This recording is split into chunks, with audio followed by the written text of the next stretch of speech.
In the hills of Breathitt County, stories still linger about a man named William Powell, a farmer turned outlaw after a single hard winter in 1891. According to newspaper accounts, Powell led a night of fire. Mountain Midget. Billy Powell seized 19 jails after deputies hanged his 16-year-old daughter. The most audacious campaign against the American penal system in history, and the most systematic act of paternal vengeance the Appalachian Mountains had ever witnessed. This is the true story of the Mountain Midget. Our story begins in the rugged mountain section of Clay County, Kentucky, known throughout the region as one of the most isolated and fiercely independent corners of the Commonwealth. Rarely have these hills been without some sort of warfare or smoldering quarrel that was likely at any moment to burst into violence. Hemmed in by the ancient Cumberland Plateau, the people who lived along the South Fork of the Kentucky River and its countless tributaries had been fighting for survival since the first settlers arrived. And for over 200 years, each succeeding generation had continued that fight. There were no telephones in most of these hollows, even into the 20th century, and the roads were few, and travel was slow and tedious. Indeed, the advance of civilization in the outside world had skirted this mountainous region that had gained the reputation of being one of the most lawless and ungovernable sections in all of America. From the early period, when the hardy mountaineers fought the Indians all the way up, through the feuds that had torn these communities apart, the inhabitants of this area had a tendency to take law into their own hands and to hand out justice according to their own ideas. This no doubt has been due in part to the fact that law and order has had a hard time trying to gain a foothold in this section of sparsely settled mountains. The jails that dotted the region were symbols of an authority that the mountain people had never fully accepted, buildings that represented a system imposed from outside rather than grown from within. When a man was locked in one of those jails, he was being held by a power that his community did not recognize and would not respect. You see, in these mountains, the jails were not seen as instruments of justice, but as tools of oppression.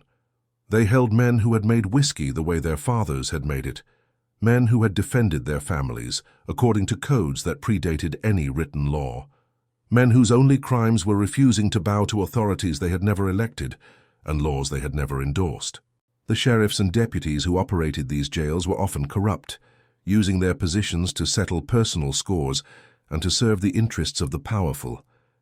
To many mountain people, the jail was not a place where criminals were held, but a place where free men were caged by enemies who wore badges.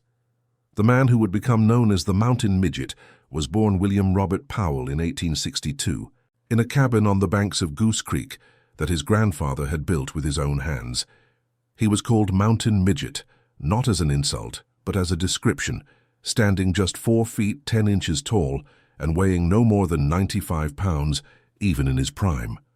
Billy Powell was the smallest adult man anyone in Clay County had ever seen, a condition caused by some affliction of his bones that had stunted his growth while leaving his mind sharp and his spirit unbroken.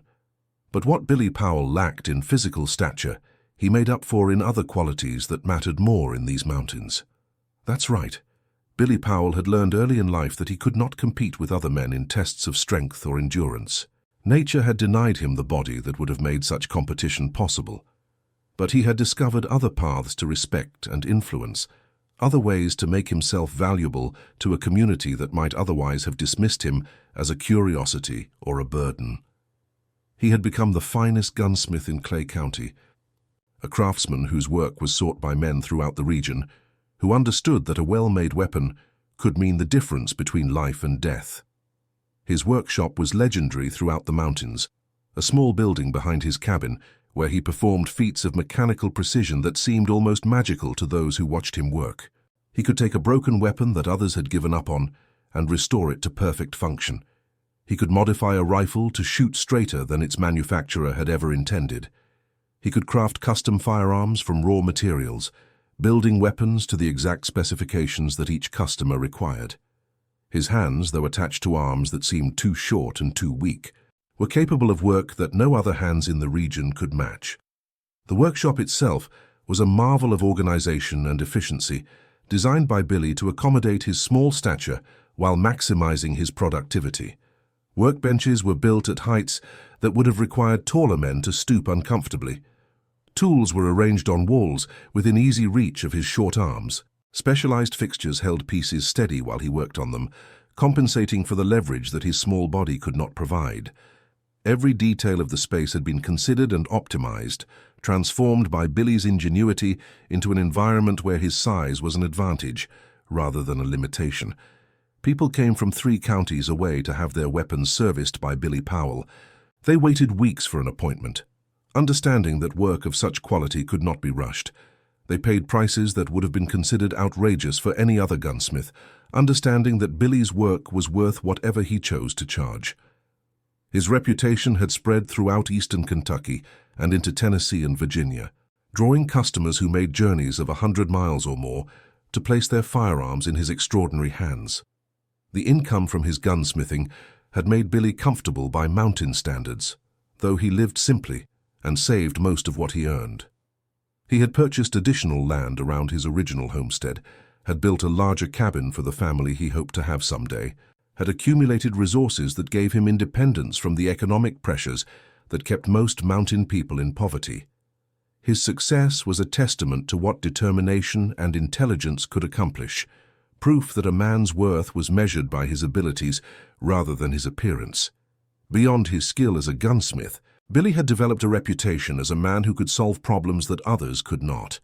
He thought differently than most people, saw angles and possibilities that escaped conventional minds, found solutions that seemed obvious only after he had revealed them.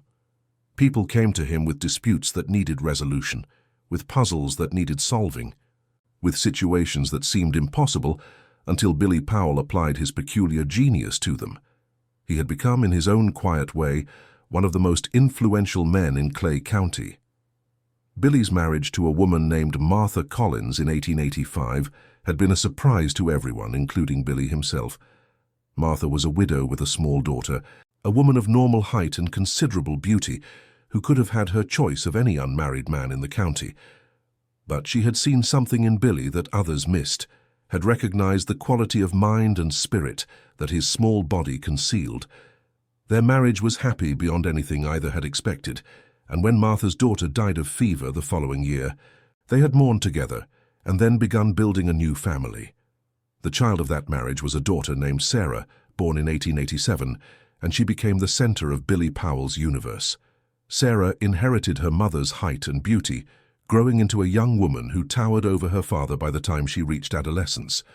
But she had also inherited something of her father's mind, his quick wit and his ability to see solutions that others missed. She adored her father without reservation, saw past his small stature to the giant of a man who lived within, and Billy loved her with an intensity that those who knew him found almost frightening. By 1903, Sarah Powell was 16 years old and the acknowledged beauty of Clay County. Young men came from throughout the region seeking her attention, drawn by her appearance and charmed by her intelligence. She handled their attentions with a grace that made her father proud, never encouraging false hopes, but never delivering unnecessary cruelty. She had her father's gift for finding the right path through difficult situations, the diplomatic skill that had made Billy Powell valuable to so many people over the years. The trouble that would destroy this family began with a young man named James Hargis, the son of the most powerful political family in the county. James had become obsessed with Sarah Powell, had convinced himself that she would eventually recognize his superiority and accept his suit. Sarah had tried to discourage his attentions gently, had made clear that she was not interested, without delivering the public humiliation that might have provoked his family's wrath. But James Hargis was not accustomed to being denied, and his obsession had curdled into something darker as Sarah continued to reject him. Now, to understand what happened in the summer of 1903, you need to understand the nature of power in Clay County at that time. That's right, the Hargis family had controlled local politics for decades, placing their allies in every position of authority from the sheriff's office to the county court. They owned the general store, held mortgages on half the farms in the county, and employed a network of deputies who enforced their will with minimal regard for law or justice. Crossing the Hargis family was dangerous, and defying them openly was suicide. Everyone in Clay County understood this reality, and most people arranged their lives to avoid conflict with the family that held so much power. Billy Powell had navigated these treacherous waters carefully throughout his adult life. He had never allied himself with the Hargis family, had maintained his independence through a combination of usefulness and discretion. His skills as a gunsmith made him valuable to everyone, including the Hargis allies who needed their weapons maintained.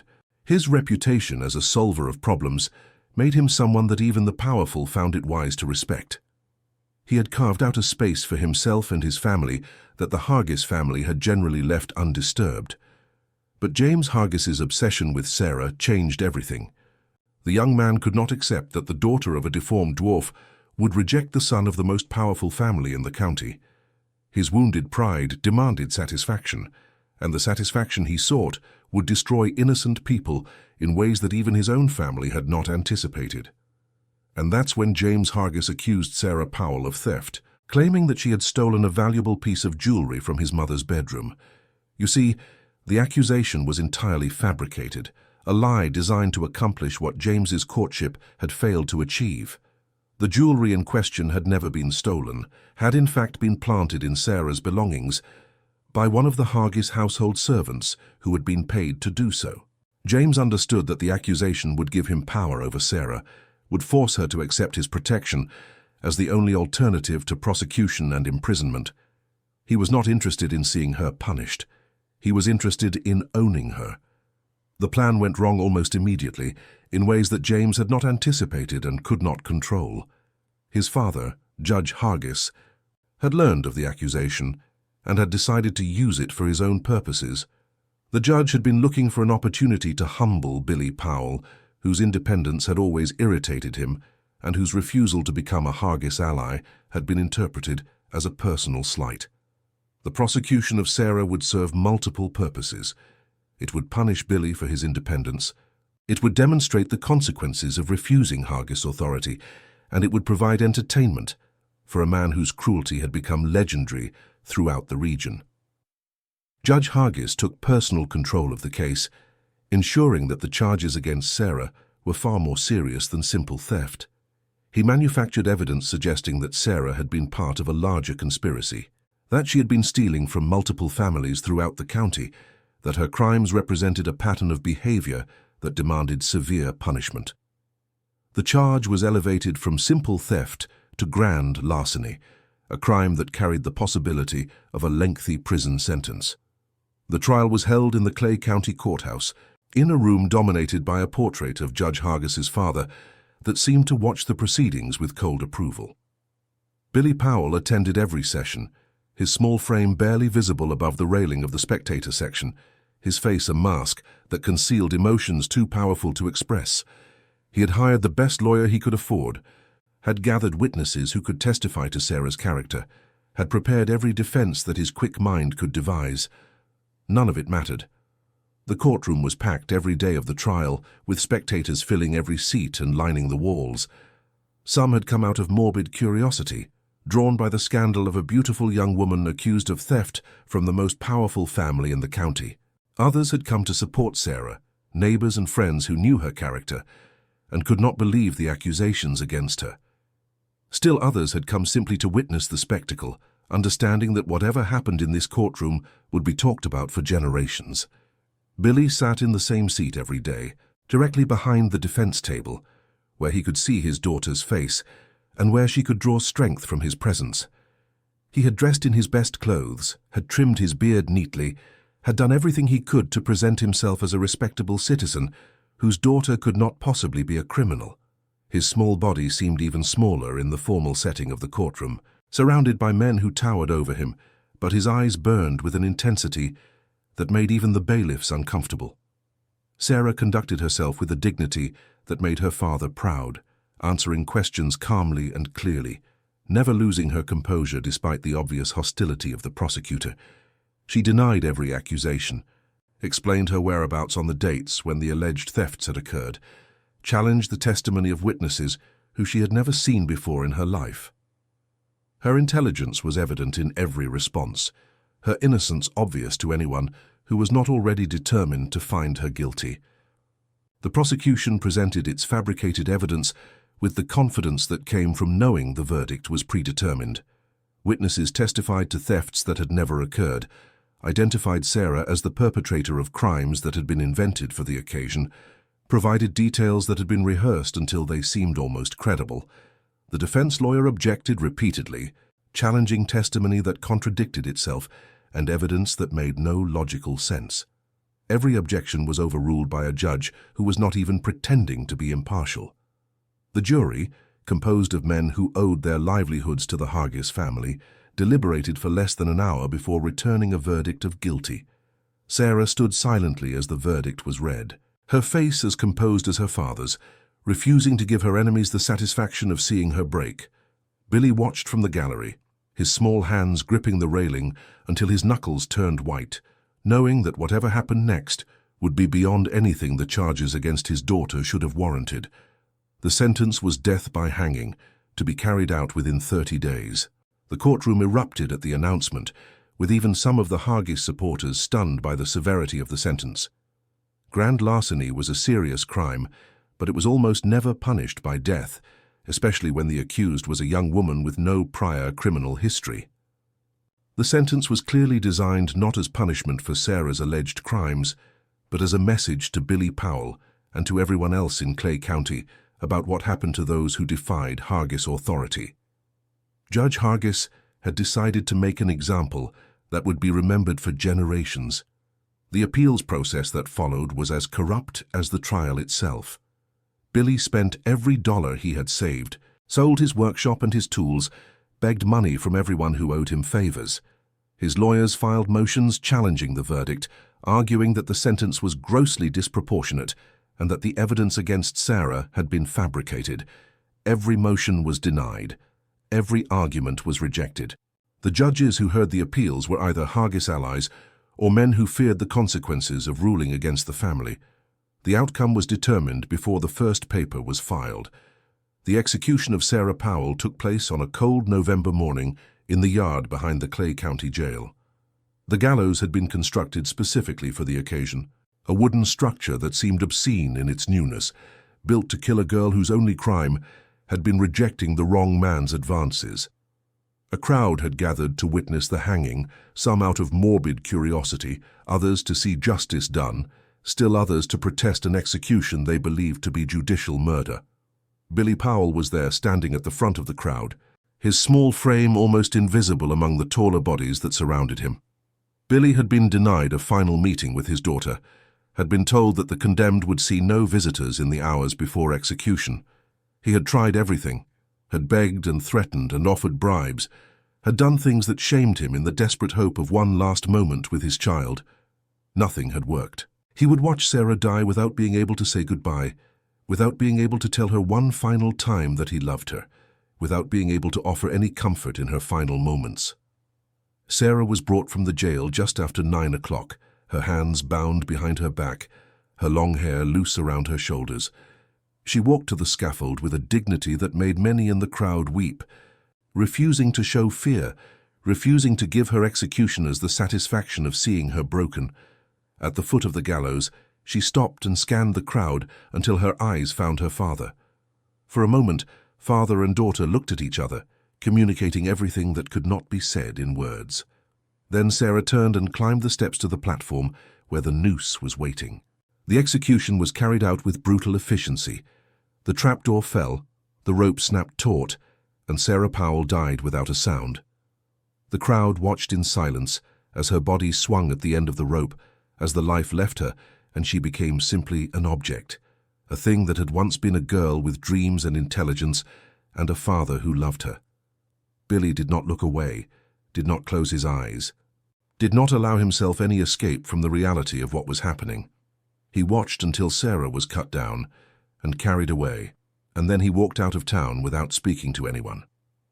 The body was released to the family that evening, carried to the Powell homestead in a wagon driven by neighbors who had known Sarah since her birth.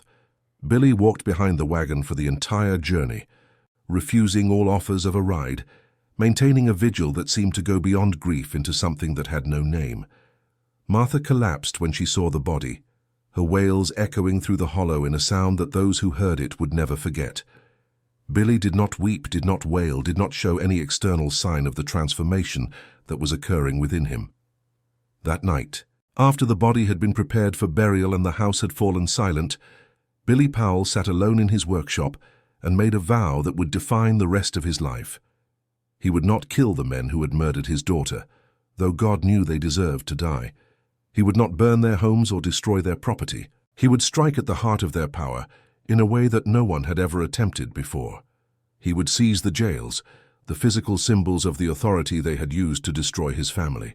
He would capture and hold the buildings that represented their power, would free whatever prisoners he found there, would demonstrate that the authority of the badge was an illusion that could be shattered by a man with nothing left to lose. And that vow, spoken over the memory of a girl who died for nothing, would be fulfilled beyond anything Billy Powell himself could have imagined. You see, Billy Powell didn't act impulsively despite his overwhelming grief and rage. That's right. He understood that emotion-driven action would only get him caught before he could accomplish his purpose. Instead, he spent the months following Sarah's execution planning his campaign with the same methodical care he had always applied to his gunsmith work. He studied the jails of eastern Kentucky, identified their vulnerabilities, developed plans for how each one could be taken and held. His mind, which had always been his greatest asset, now turned itself entirely to the problem of demonstrating that power had limits. The planning process took nearly a year, during which Billy maintained the appearance of a broken man who had accepted his family's defeat. He closed his workshop, withdrew from the community that had been unable to protect his daughter, lived as a hermit in his cabin on Goose Creek. No one suspected that behind the facade of defeat, a mind was working ceaselessly on problems of tactics and logistics and execution. Billy had always been underestimated because of his size. Now that tendency to overlook him would serve his purposes perfectly. The intelligence he gathered was comprehensive and detailed. He learned the layout of every jail within 100 miles, studied their construction, identified their weak points. He learned the schedules of the deputies who staffed them, the times when skeleton crews were on duty, the moments of vulnerability that every institution has. He studied the weapons that were kept in each jail, the locks that secured their doors, the alarm systems that were supposed to summon help. By the time he was ready to act, he knew more about these jails than the men who worked in them every day. His small size, which had been a limitation his entire life, became an asset in this planning phase. He could approach buildings without being noticed, could peer through windows that were too high for most men to reach, by standing on objects that would not support a larger person's weight. He could move through communities without attracting attention, a tiny figure that people's eyes simply passed over. He was invisible in a way that no normal-sized man could ever be. The weapons he prepared for his campaign were as carefully considered as everything else in his plan. He selected firearms that he could handle effectively despite his small stature, modified them to suit his particular needs, created a personal arsenal that would give him advantages his enemies would not expect. He built special holsters that allowed him to carry weapons concealed, designed mechanisms that would let him reload faster than an opponent would anticipate. Every detail was considered, every contingency planned for. The list of targets that Billy compiled eventually numbered 19 jails across 7 counties. Some had been directly involved in Sarah's case, holding her during her trial or participating in her execution. Others served the political networks that had enabled the Hargis family to maintain their grip on regional justice. Still others were selected for their symbolic significance, buildings that represented the corruption and cruelty that Billy had come to see as endemic to the entire system. Each target was chosen with care, each attack planned with attention to detail that left nothing to chance. The first jail was seized on the first anniversary of Sarah's execution, a date that Billy had marked from the beginning as the start of his campaign. The target was the Clay County Jail itself, the building where his daughter had spent her final nights, where she had been held while awaiting the execution that should never have happened. It was the most symbolic target on his list, and also one of the most challenging, located in the center of Manchester, and staffed around the clock by deputies who understood they were potential targets for anyone seeking revenge against the Hargis family. Billy had studied this building more thoroughly than any other target on his list.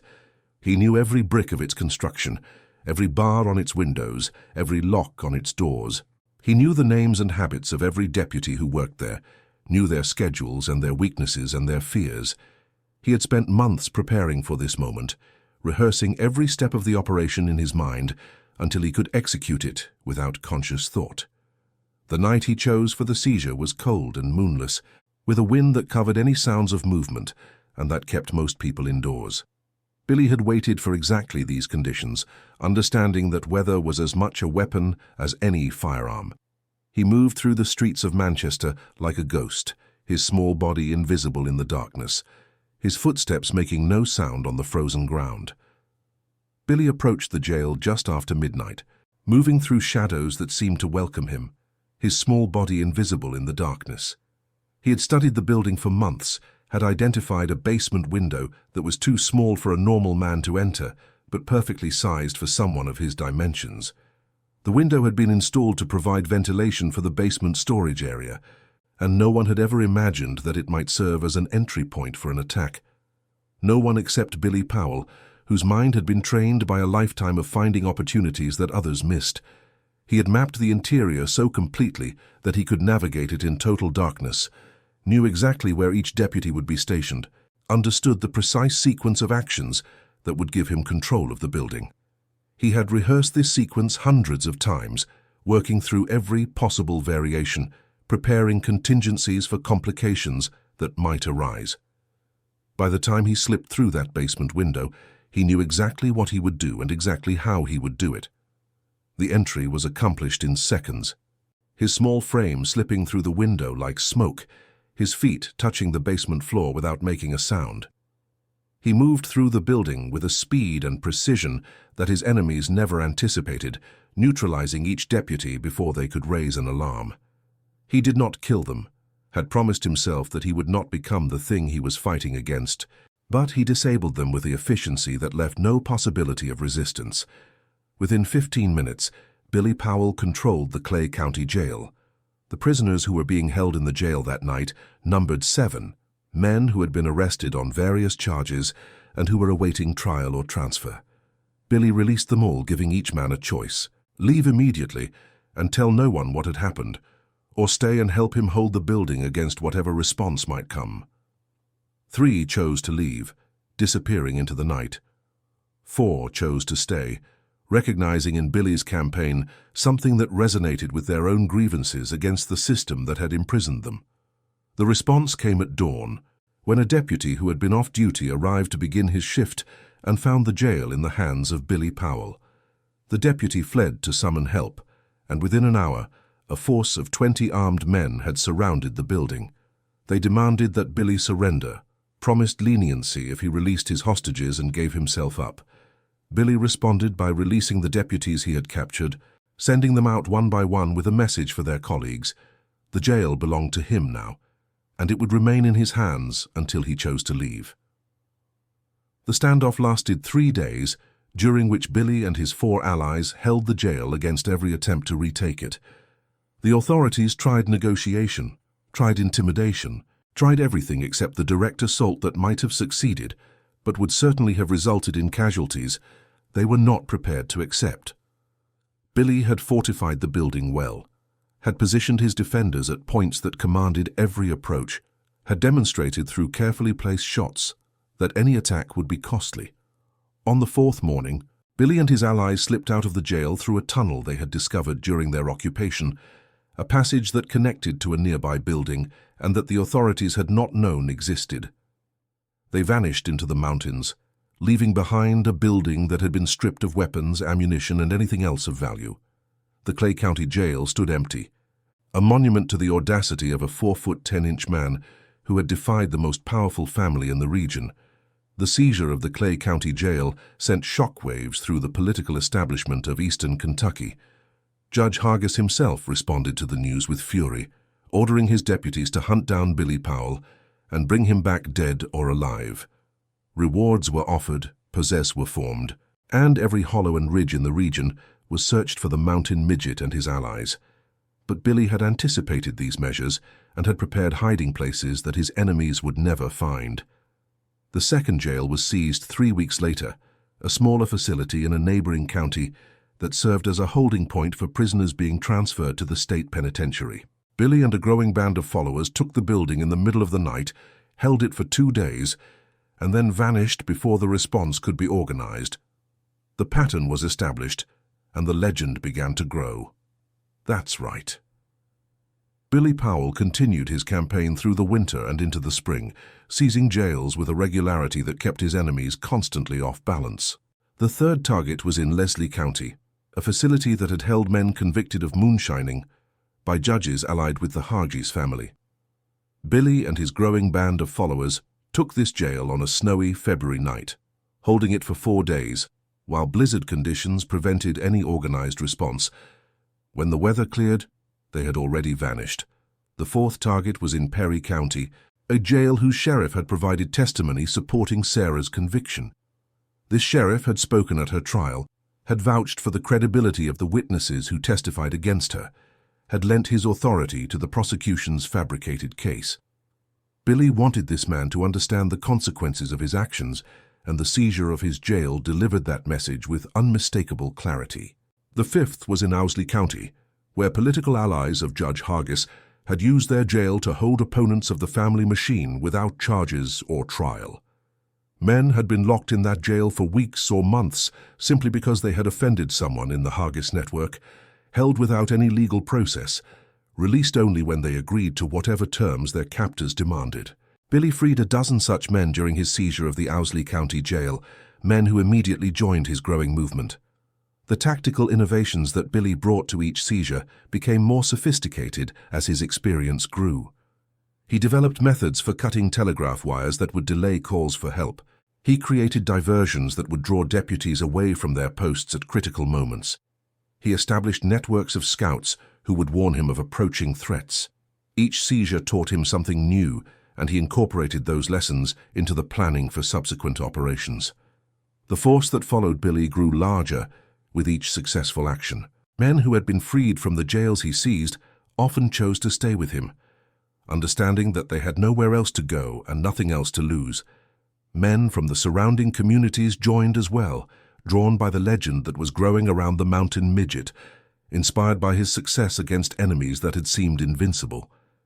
By the spring of 1905, Billy commanded a force of nearly 50 men, enough to take on almost any target he chose. Each seizure followed a pattern that Billy had refined through experience. He would study the target for weeks, learning every detail of its operation. He would recruit allies from among the men he had previously freed, building a force that grew larger with each successful action. He would strike at night, when the jails were minimally staffed and the towns were quiet. He would hold the building for as long as possible, releasing whatever prisoners he found and stripping the facility of weapons and supplies. And when the pressure became too great, he would vanish into the mountains through escape routes he had prepared in advance. The investigation into the jail seizures became the largest in Kentucky history, with state militia joining local authorities in a desperate effort to capture the mountain midget. The governor himself took an interest in the case, understanding that the systematic capture of jails represented a challenge to the authority of the state itself. He directed additional resources to the investigation, brought in detectives from Louisville who had experience with organized criminal activity, and demanded regular reports on the progress being made. Hundreds of people were questioned in the weeks and months following the first seizures. Anyone who had ever expressed sympathy for Billy Powell, anyone who had criticized the Hargis family, anyone who had been seen in areas where the mountain midget was rumored to operate, was brought in for interrogation. The investigators compiled lists of suspects that grew longer with each new seizure, adding names as theories developed and subtracting them as alibis were confirmed. The methods used in the seizures were analyzed by military officers who had been called in to advise the civilian authorities. They studied Billy's tactics, trying to identify patterns that might predict where he would strike next. They noted his preference for attacking at night, his use of diversions and deception, his ability to control buildings that should have been defensible. Their reports praised the sophistication of his operations, while offering few practical suggestions for how to stop him. Dozens were placed under surveillance, their movements monitored by investigators who hoped to catch them meeting with Billy or his lieutenants. Houses were watched, letters were intercepted, informants were recruited from among the prisoners who had been recaptured after Billy freed them. The surveillance produced mountains of information, but few useful leads. Billy's network was too well organized, his security procedures too effective, his people too loyal to be turned. Rewards were offered that grew larger with each new seizure, eventually reaching $5,000 for information leading to Billy's capture. Posters bearing his description were distributed throughout eastern Kentucky and beyond, promising riches to anyone who could deliver the mountain midget to justice. The rewards attracted bounty hunters from across the country, professional manhunters who believed they could succeed where local authorities had failed. None of them came close to capturing Billy Powell, but no useful leads emerged. Billy Powell had planned too carefully, had built a network of supporters too loyal to betray him, had developed methods of operation too sophisticated to leave evidence behind. The sixth seizure came in May 1905, capturing a jail that everyone had believed was impregnable. The building was constructed of stone, with barred windows and reinforced doors that should have resisted any assault. Billy found a weakness that no one had anticipated, a drainage pipe that was just large enough to admit his small body, and he emerged inside the building like a demon rising from hell. The guards surrendered without a fight, convinced that anyone who could enter their fortress through such a route must have supernatural abilities. The seventh and eighth seizures came in quick succession, demonstrating that Billy's campaign was accelerating rather than slowing down. The ninth came on Independence Day, a symbolic date that seemed designed to mock the authorities who had failed to stop him. By the end of summer 1905, 9 jails had been seized, and the law enforcement establishment of eastern Kentucky was in a state of near collapse. Judge Hargis's response to the crisis became increasingly desperate and counterproductive. He ordered mass arrests of anyone suspected of sympathizing with Billy, filled the remaining jails with men whose only crime was knowing someone who might know someone who might have helped the mountain midget. He imposed curfews that alienated communities that might otherwise have cooperated with the authorities. He made public statements threatening dire consequences for Billy and his supporters, statements that only increased Billy's popularity among people who had their own grievances against Hargis justice. The 10th seizure was the most audacious yet, targeting a jail in the town where Judge Hargis himself resided.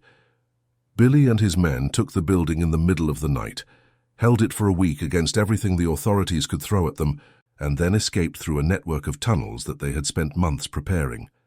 The judge watched from his home as the siege unfolded, saw his deputies fail repeatedly to retake the building, and understood for the first time that he might not win this war. The campaign continued through the fall of 1905 and into 1906, with Billy striking whenever opportunity presented itself. The 11th jail fell in October, the 12th in December, the 13th in February of the new year, the 14th in April. The pattern seemed to have no end, no limit, no objective that could be identified and addressed. The seizures would continue until someone stopped them, and no one knew how to stop a man who could appear anywhere and vanish like smoke. By the spring of 1906, 14 jails had been seized, and the political landscape of eastern Kentucky had been transformed. The Hargis family's grip on power was slipping, weakened by their inability to protect even their own jails from a man they had wronged. Other families that had been cowed by Hargis authority began to assert themselves, sensing that the old order was crumbling. The state government in Frankfort began to take notice, sending investigators who asked uncomfortable questions about how the Hargis machine had been allowed to operate for so long. The 15th seizure coincided with the 3rd anniversary of Sarah's execution, a symbolic date that Billy had marked from the beginning. He took the jail where his daughter had been held during her trial, held it for 10 days against every attempt to retake it, and then walked out the front door in broad daylight, daring anyone to stop him. No one did. The deputies who had surrounded the building parted to let him pass, unwilling to fire on a man whose cause had captured the imagination of the entire region. The 16th, 17th, and 18th seizures came in rapid succession over the following months, each one demonstrating Billy's ability to strike wherever and whenever he chose. The investigation had long since ground to a halt, its resources exhausted, its leads all dead ends. The authorities had effectively conceded that they could not catch Billy Powell, could only try to protect specific targets and hope that he would eventually grow tired or make a mistake. The 19th and final seizure came in November 1906, exactly 3 years after Sarah's execution and 1 year after the campaign had begun. The target was the jail that had been built to replace the first one Billy had seized, a new facility that was supposed to be impossible to take. Billy proved that nothing was impossible for a man with nothing left to lose and everything to prove. He held the building for 2 weeks, longer than any previous seizure, and then released it voluntarily with a message for Judge Hargis. The debt was paid, the campaign was over, and Billy Powell was done with war. And then, as suddenly as it had begun, the campaign ended. Billy Powell never seized another jail after that November night in 1906. He had accomplished what he set out to do, had demonstrated that the power of the badge was an illusion, had humiliated the family that had murdered his daughter. The prisoners he had freed over 3 years numbered in the hundreds, men who scattered across the mountains and beyond, carrying the story of the mountain midget wherever they went. The weapons and supplies he had captured had armed a resistance that continued long after his campaign ended, a network of people who had learned that authority could be challenged and that the powerful were not invincible. The aftermath of Billy's campaign reshaped law enforcement in eastern Kentucky for a generation. Judge Hargis was removed from the bench in 1907, his career destroyed by investigations that had been triggered by Billy's actions. The judge had been untouchable for decades, protected by political connections and by the fear that his power inspired.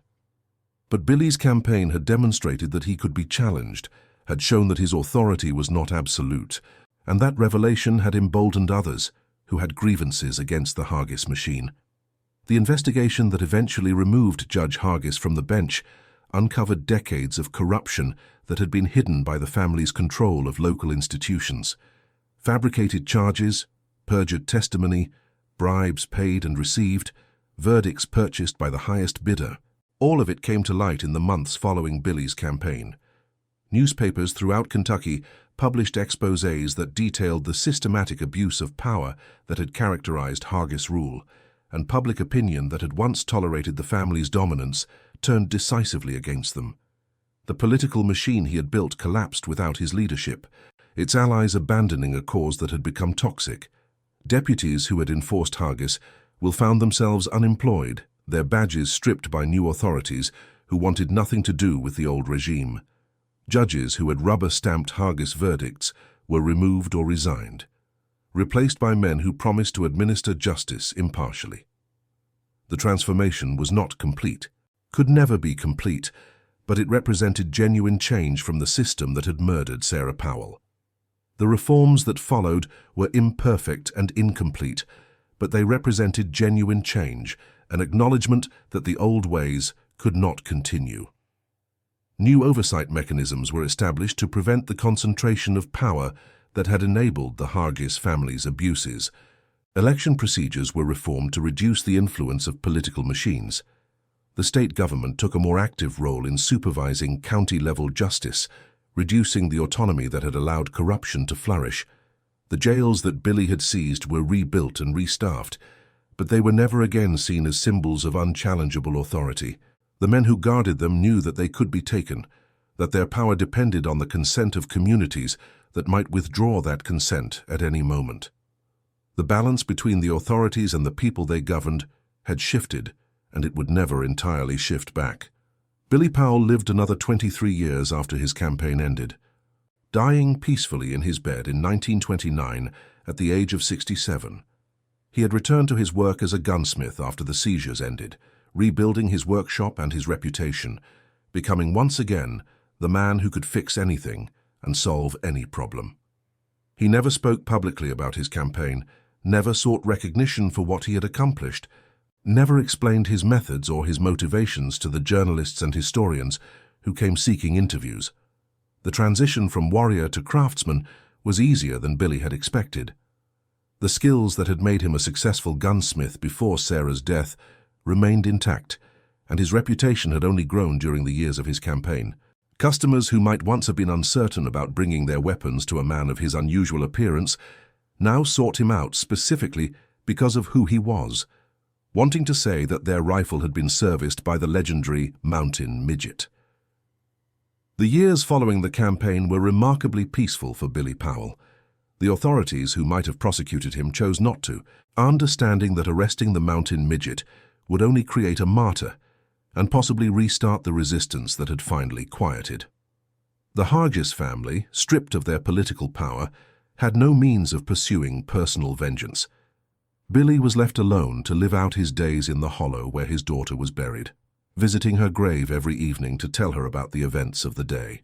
His conversations with Sarah at her graveside became legendary in the hollow. Neighbors would see him walking up the hillside every evening just before sunset, would watch him stand at the grave for an hour or more, his small figure silhouetted against the darkening sky. They could see his lips moving, but could not hear what he said, could only imagine the words he spoke to the daughter who had been taken from him. Some thought it strange, even unhealthy, but most understood that grief takes different forms, and that Billy's visits to Sarah's grave were simply his way of maintaining a connection that death had not entirely broken.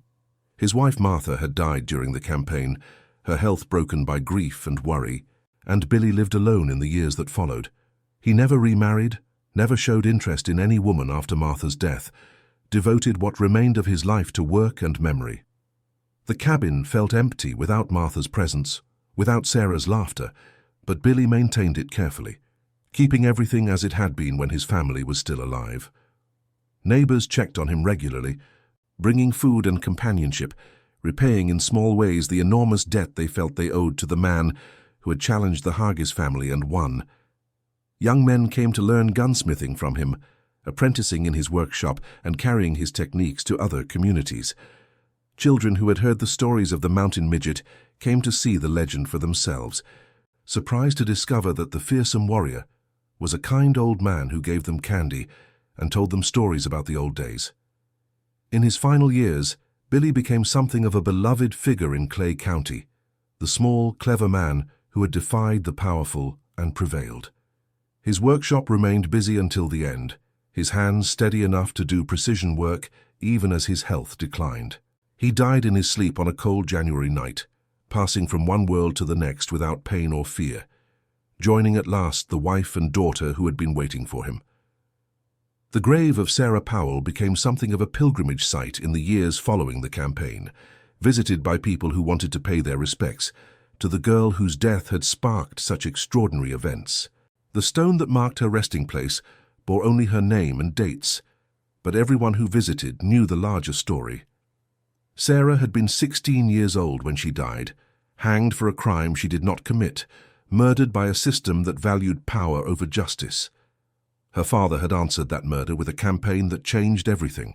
Billy's own grave lies beside his daughter's, on the hillside above Goose Creek, where generations of Powells rest. His headstone bears no mention of the deeds that made him legendary, identifies him only as a beloved husband and father.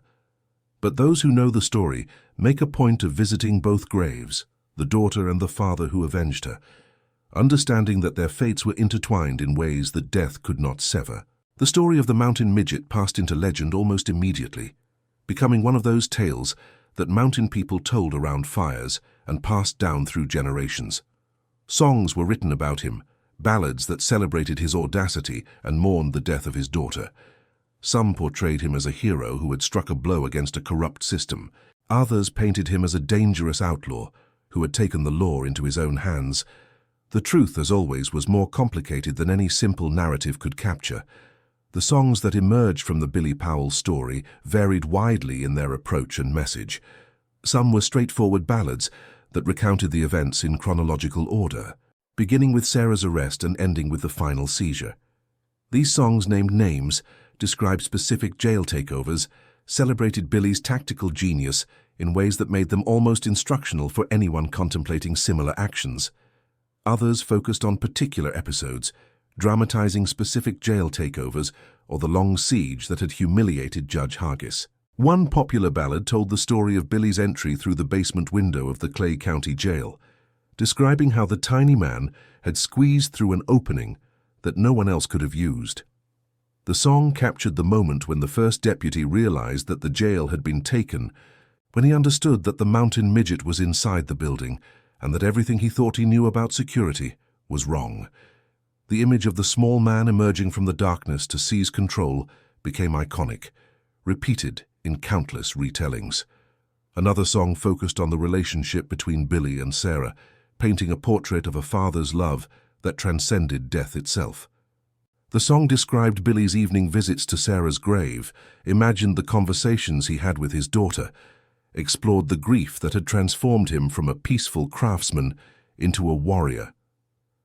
It was more sentimental than the tactical ballads, appealing to audiences who connected with the emotional core of the story, rather than its military aspects.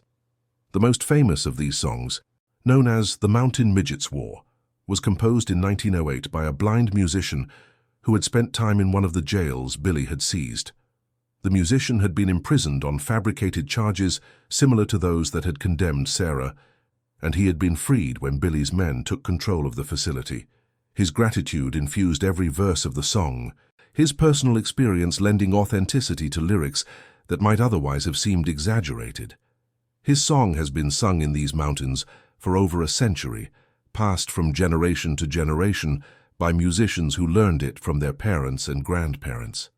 Historians who have studied the Billy Powell case have reached varying conclusions about its significance and its meaning. Some have analyzed it as an example of resistance to corrupt authority, a response to a system that had become so compromised that it could murder a young woman with impunity.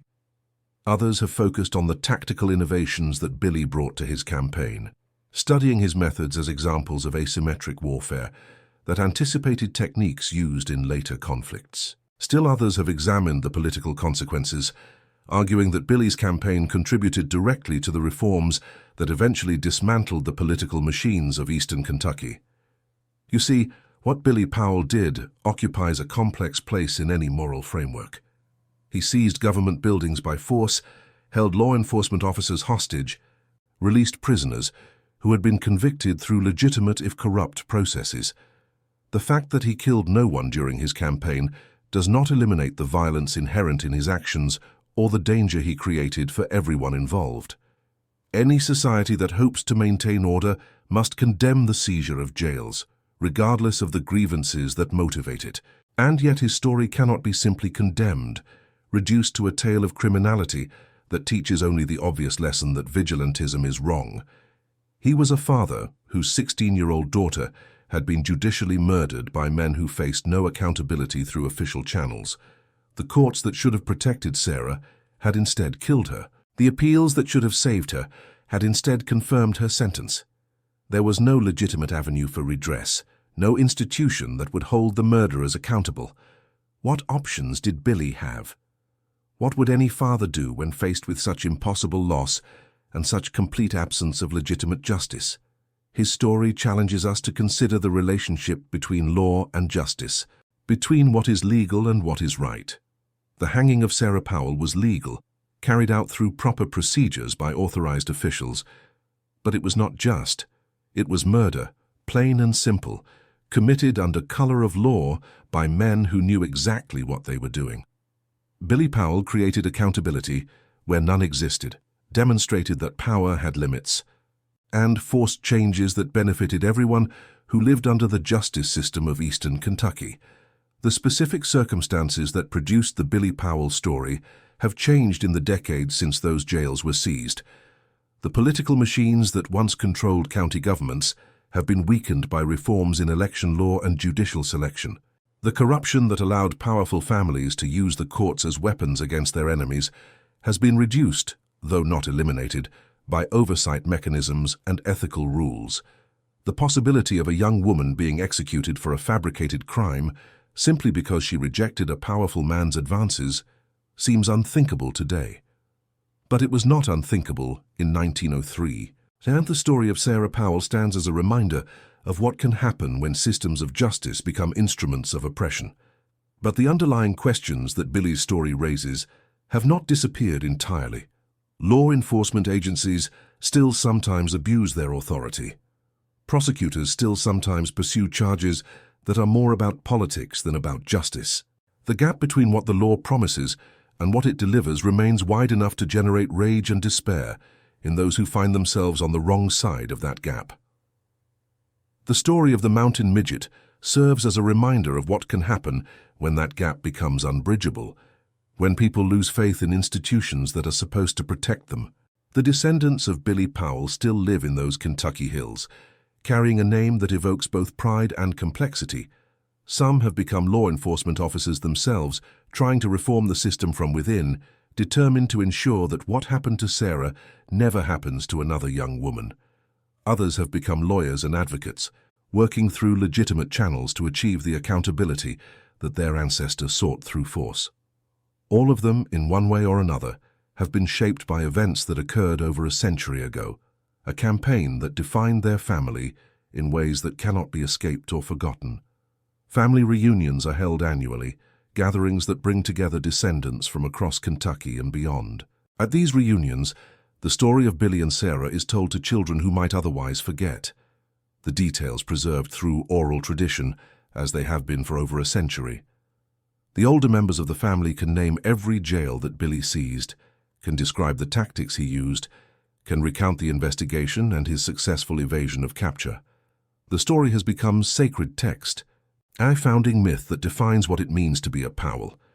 The site where the original Clay County Jail once stood is marked today by a modern facility that serves the same function but bears no resemblance to the building that Billy Powell seized on that November night in 1904. Few people who pass through Manchester today know the story of what happened there, of the girl who was hanged for a crime she did not commit, and the father who answered that injustice with a campaign that shook the foundations of power throughout eastern Kentucky. But the story is not forgotten in these mountains, passed down through families and preserved in songs that are still sung at gatherings and festivals. The mountains of Clay County remain today much as they were in 1903, ancient and patient and indifferent to human drama. The creeks still flow cold and clear, the trees still change color each autumn, the hollows still shelter families whose names have been associated with this land for generations. The political machines that once controlled these communities have faded into history, remembered now mainly through stories and songs. Those who live in these hills still tell stories about the mountain midget, about the campaign that humbled the powerful, about what happens when authorities harm children and fathers decide to respond.